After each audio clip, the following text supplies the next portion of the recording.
I was born to hate Jews. It was part of my life. I never questioned it. I was not born in Iran or Syria. I was born in England. My parents moved there from Pakistan. Theirs was the typical immigrant story.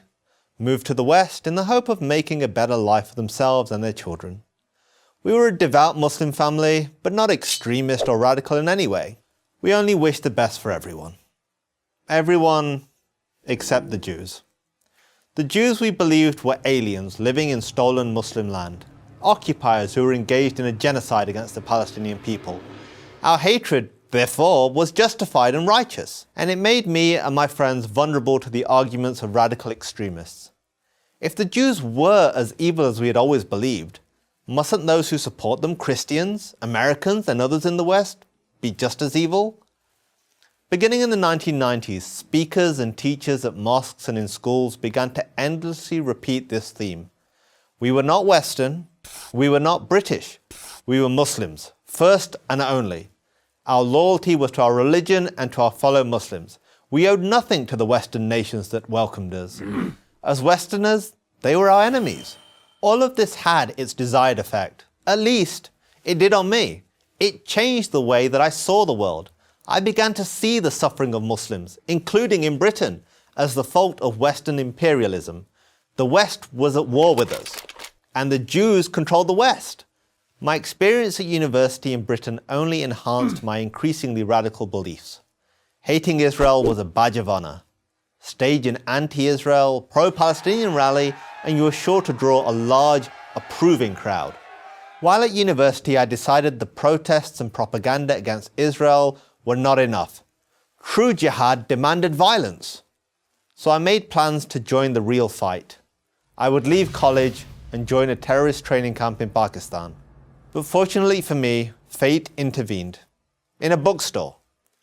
I came across a book called The Case for Israel by Harvard law professor Alan Dershowitz. The Case for Israel? What case could there be? The title itself made me furious, and I began to read the pages almost as an act of defiance. How ill-informed, how stupid could this guy be to defend the indefensible? Well, he was a Jew. That had to be the answer. Still, I read, and what I read challenged all of my dogmas about Israel and the Jews. I read that it wasn't Israel that created the Palestinian refugee crisis. It was the Arab countries, the United Nations, and the corrupt Palestinian leadership. I read that Jews didn't exploit the Holocaust to create the State of Israel. The movement to create a modern Jewish state dated back to the 19th century, and ultimately to the beginnings of the Jewish people almost 4,000 years ago. And I read that Israel is not engaged in genocide against the Palestinians. On the contrary, the Palestinian population has actually doubled in just 20 years. All this did was make me angrier. I needed to prove Dershowitz wrong, to see with my own eyes how racist and oppressive Israel really was. So I bought a plane ticket. I would travel to Israel, the home of my enemy. And that's when everything changed. Everything. What I saw with my own eyes was even more challenging than what Dershowitz had written. Instead of apartheid, I saw Muslims, Christians, and Jews coexisting. Instead of hate, I saw acceptance and even compassion. I saw a raucous, modern, liberal democracy, full of flaws, certainly, but fundamentally decent. I saw a country that wanted nothing more than to live in peace with its neighbors. I saw my hatred melting before my eyes. I knew right then what I had to do. Too many people on this planet are consumed with the same hatred that consumed me. They have been taught to despise the Jewish state.